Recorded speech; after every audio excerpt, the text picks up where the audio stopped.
दोस्तों इस वीडियो में हम आपको बताएंगे आज असदुद्दीन ओवैसी और हाजी ताहिर हुसैन की मुलाकात हुई। हाजी ताहिर हुसैन जब असदुद्दीन ओवैसी के साथ मुलाकात उनकी हुई तो हाजी ताहिर हुसैन भावुक हो गए और आगे क्या कुछ हुआ दोस्तों हम आपको इस वीडियो में पूरी जानकारी एक एक करके देने वाले हैं। लेकिन उससे पहले आपसे एक छोटा सा रिक्वेस्ट है, आपको क्या लगता है हाजी ताहिर हुसैन क्या विधायक बनेगा, क्या शफाउर रहमान विधायक बनेगा? दोस्तों उसके बारे में आपको अगर कोई जानकारी है या आप अगर उसको वोट देना चाहते हैं तो आप हमारे इस वीडियो के नीचे कमेंट बॉक्स में कमेंट करके अपनी राय हमें जरूर बताएं। आइए दोस्तों अब हम आपको बताते हैं कि हाजी ताहिर हुसैन और असदुद्दीन ओवैसी के साथ कैसी मुलाकात हुई। आज असदुद्दीन ओवैसी के साथ हाजी ताहिर हुसैन की मुलाकात हुई और मुलाकात के बाद एक दूसरे को देखते रहे।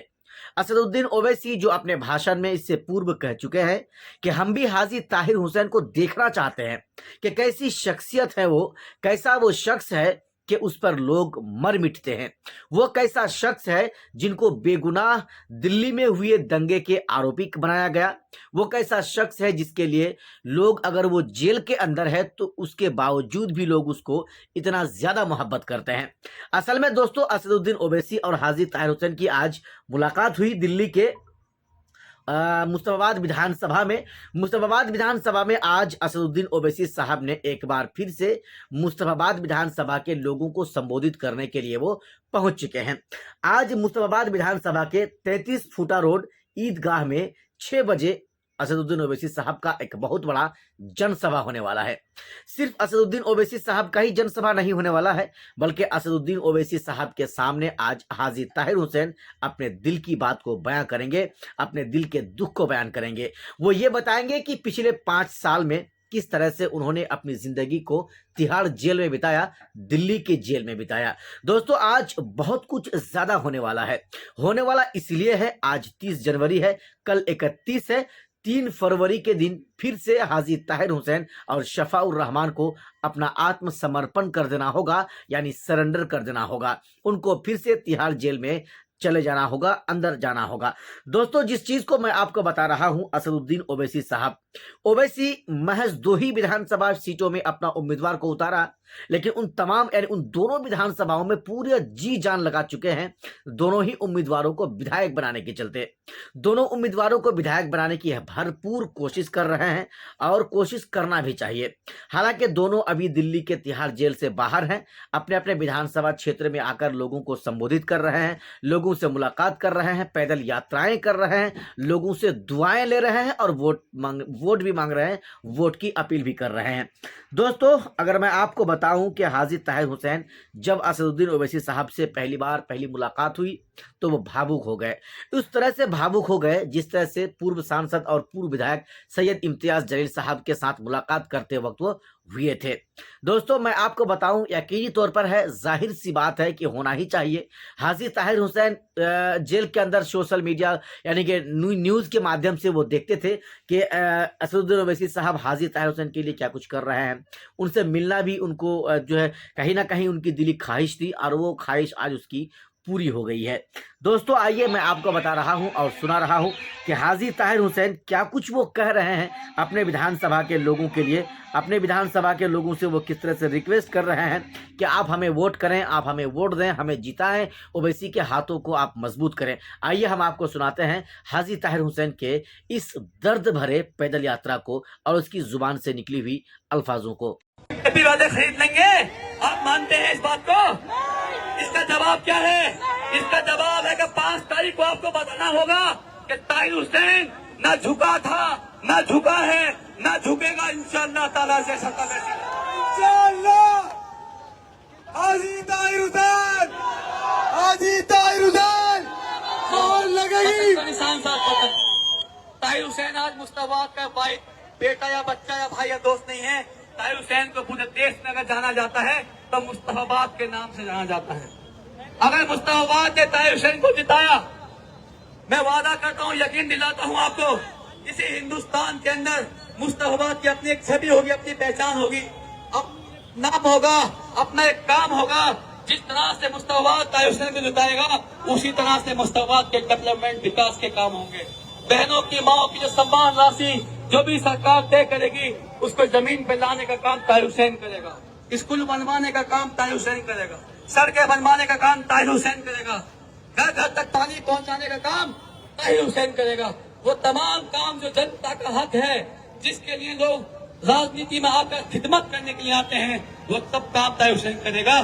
ताहिर हुसैन का मकसद पैसा कमाना नहीं है। ताहिर हुसैन का मकसद नाम कमाना नहीं है। न नाम में कल कमी थी, न नाम में आज कमी है। अल्हम्दुलिल्लाह न पैसे में कल कमी थी, न आज कमी है।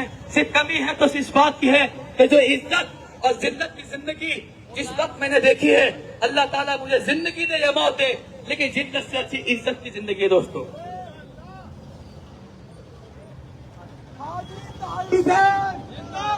हाजी ताहिर हुसैन बहुत लगेगी, बटन दबेगा। हाजी ताहिर हुसैन, हाजी ताहिर हुसैन।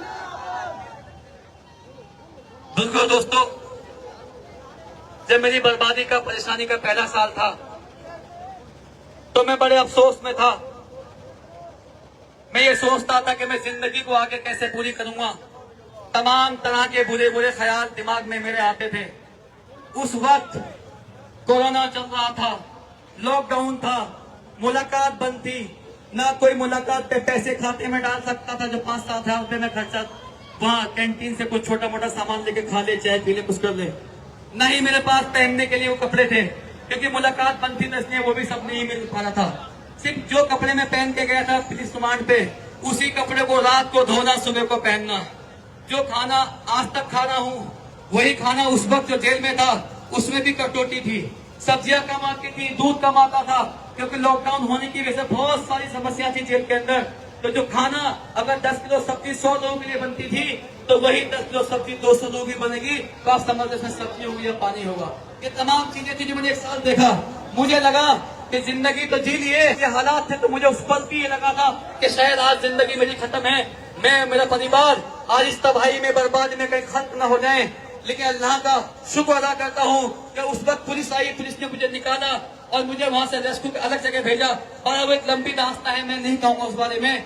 मैं बताने चाहता हूँ कि मेरी बेटी इस वक्त 9 साल की थी, 5वीं क्लास में पढ़ती थी। जब मेरी 8 महीने बाद मुलाकात पे उससे बात हुई, तो उसने एक चिट्ठी अपनी अम्मी के साथ मेरे पास भेजी थी, जिसमें तमाम सवाल उसने किए थे। उसने लिखा था, अबू आप रोना मत, अबू आपकी आंखें खराब हो जाएंगी, अबू आप तो परेशान मत होना, अबू आप हिम्मत मत हारना, अबू हम सब दुआ कर रहे हैं, अबू तुम बहुत जल्द वापस आओगे। उस वक्त मेरे पास अपना दर्द बयां करने के लिए सिर्फ दीवारें थी, छत, आसमान, जो चांद रात होती है, चांद की रात होती है, शाम के सूरज छुपने के बाद वो जेल के अंदर जो जेल में बंदी भाई होते हैं, उन्हें वो देखने का मौका नहीं मिलता, क्योंकि जब सूरज निकलता है तो वहां की गिनती खोल दी जाती है कुछ देर के लिए, 2 घंटे के लिए। और जब सूरज बंद होता है तो सबको अपनी अपनी सेल में जाके बंद होना पड़ता है।